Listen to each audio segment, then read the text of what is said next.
Hare Krishna everyone, welcome back to my channel. कल हमने बात की, इससे पहले वाली वीडियो में हमने बात की एक्चुअली बहुत अच्छे भक्त के बारे में, गजेंद्र, जिनको भगवान ने कृपा प्रदान की और उनके साथ साथ उनके चरण, जिस मगरमच्छ ने उनका चरण पकड़ा उसको भी कृपा प्रदान की। दोनों को भगवत धाम मिला, भगवान का आशीर्वाद मिला। बहुत सुंदर गजेंद्र स्तुति, उसके बारे में हमने बात की। आज हम बात करेंगे उसी उसी भाव में, उस समर्पण के भाव में, जैसे गजेंद्र ने संपूर्ण समर्पण कर दिया, उसी भाव को लेते हुए मैंने सोचा कंटिन्यू करते हैं। द्रौपदी के बारे में बात करेंगे। सबको पता है ये लीला, एक्चुअली मैं बहुत बार बोल चुकी हूँ और फिर बार बार बोलूँगी कि कृष्ण कथा या भगवान की लीलाएं, भगवान राम की कथा, नरसिंह देव, कोई भी, हाँ, भगवत लीला, भगवत कथा जितनी बार हम सुने, सबको सब कुछ पता है ऑलरेडी, लेकिन जितनी बार हम सुनते हैं हर बार हमें एक अलग अलग रस आता है। क्योंकि जो भक्त है वो, जब हम किसी से प्रेम करते हैं ना, तो उसके बारे में जितना बोले, जैसे एक माँ है, उसके बच्चे के बारे में आप उससे पूरे दिन बात करो, वही सेम बातें बार बार करो, लेकिन वो बार बार सुनेगी और खुश होगी। क्यों? क्योंकि उसको उसको उससे प्रेम है, उसके बच्चे से। उसी तरह से जब हम भगवान से प्रेम करते हैं तो उनकी लीलाओं के बारे में हम सब पता है, लेकिन बार बार सुनते हैं तो हर बार एक अलग रस, हर बार एक अलग आनंद, हर बार वो कुछ नया सीखने को मिलता है। तो द्रौपदी के बारे में भी हम सब कुछ जानते हैं, लेकिन फिर भी आज छोटा सा द्रौपदी के लिए मैंने सोचा हम थोड़ा समय निकालते हैं और उनके बारे में बात करते हैं, क्योंकि बहुत ही शुद्ध भक्त हैं द्रौपदी।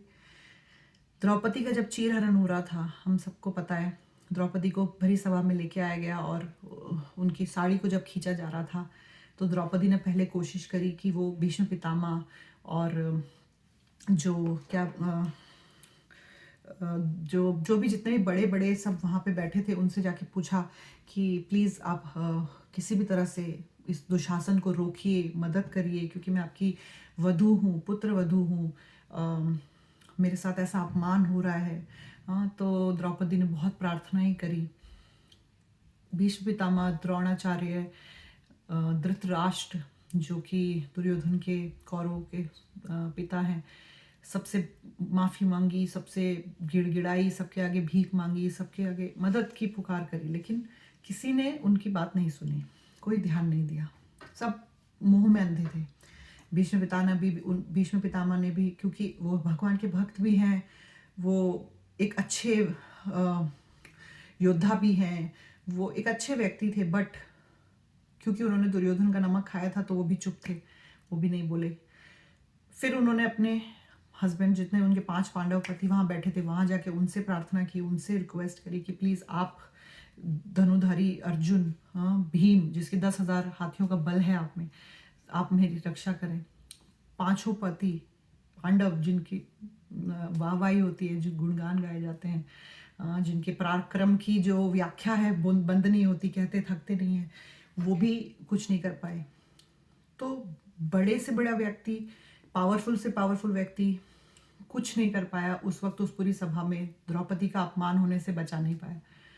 द्रौपदी ने सबसे पूछा, कोशिश करी, अंत में खुद कोशिश करी अपने आप को बचाने की अपने हाथों से, लेकिन वो दुशासन इतना पावरफुल, ताकतवर, शक्तिशाली वीर, और द्रौपदी एक अबला नारी अपने आप को नहीं बचा पाई।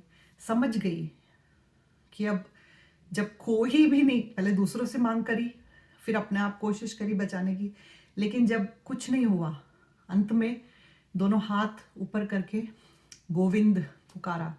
वशिष्ठ जी ने एक बार द्रौपदी को कहा था कि बेटा, जब भी ऐसी सिचुएशन आए, जब कोई नहीं हो, कोई तुम्हारी मदद नहीं कर सकता हो, करना चाहता नहीं हो, उस टाइम पे भगवान को बुलाना और ठाकुर जी जरूर तुम्हारी हेल्प करेंगे, मदद करेंगे। तो द्रौपदी ने दोनों हाथ उठा के दिल से पुकार लगाई और गोविंद नाम लिया।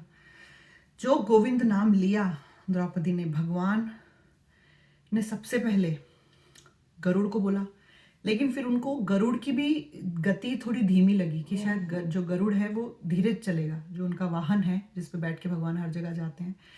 तो उन्होंने खुद चलना शुरू कर दिया, और गरुड़ भी देख रहे हैं कि भगवान इतनी तेजी से कहाँ जा रहे हैं, और फिर भी उनको लगा कि शायद मैं भी देर से पहुंचूं, तो उन्होंने पहले वस्त्र को आदेश दे दिया कि तुम चलो, मैं पीछे पीछे आता हूं। तो आगे आगे वस्त्र, पीछे पीछे भगवान, और उसके सबसे पीछे गरुड़ जी जा रहे हैं। और जो दुशासन है जब साड़ी खींच रहा है, हम सबको पता है ये लीला बहुत ही अद्भुत है। भगवान ने इतनी साड़ी सप्लाई कर दी, इतनी साड़ी का सप्लाई कर दिया कि वो खींचता रह गया और पहाड़ बन गया वहां पे। और वो इतना शक्तिशाली दुशासन थक गया, उसके बाजू टूट गए, वो पसीना पसीना हो गया, लेकिन द्रौपदी को निर्वस्त्र नहीं कर पाया, क्योंकि भगवान ने जो वस्त्र भेजा था वो अनलिमिटेड था। एक बार द्रौपदी ने, जब भगवान की उंगली कट गई थी, तो द्रौपदी ने अपना साड़ी का छोटा सा पीस फाड़ के भगवान की उंगली में बांधा था। उस छोटे से पीस के साड़ी के टुकड़े का बदला आज भगवान ने द्रौपदी की लाज बचा के अनलिमिटेड साड़ी प्रदान करके द्रौपदी को दिया। द्रौपदी का अपमान नहीं हुआ, बच गया, सम्मान रहा। लेकिन द्रौपदी ने भगवान से अंत में ये क्वेश्चन पूछा कि प्रभु आप इतनी देर से क्यों आए? इतना सब कुछ हो रहा था मेरे साथ, मैं सबके आगे गिड़गिड़ा रही थी, लेकिन आप इतनी देर से क्यों आए? पहले क्यों नहीं आए? पहले क्यों नहीं आपने मेरी मदद करी? तो भगवान ने कहा, द्रौपदी मैं तो खड़ा हूं, इंतजार कर रहा था, लेकिन तुमने ही मुझे पहले नहीं पुकारा। पहले तुम धृतराष्ट्र के पास गई, फिर तुम भीष्म पितामह के पास गई, फिर तुम अपने पतियों के पास गई, फिर तुमने खुद कोशिश करी। तुमने मेरे को लास्ट में याद किया, अंत में याद किया। जैसे ही याद किया मैं आ गया। तो मुझे अगर पहले याद करती तो मैं पहले आ जाता। कहने का मतलब वही है, हमारे जीवन में जब परेशानियां आती हैं तो हम भी यही कोशिश करते हैं कि हम पहले अपने रिश्तेदारों के पास जाते हैं, अपने माता पिता के पास जाते हैं, अपने दोस्तों के पास जाते हैं, अपने भाई बंधु के पास जाते हैं, खुद कोशिश करते हैं, और फिर अंत में जब कोई मदद नहीं कर पाता तब भगवान के पास जाते हैं। क्यों ना हम सबसे पहले शुरुआत ही भगवान की शरण लेके करें। जब हम भगवान की शरण लेंगे, उनसे शुरुआत करेंगे, तो शायद हमारे जीवन में परेशानी आएगी ही नहीं।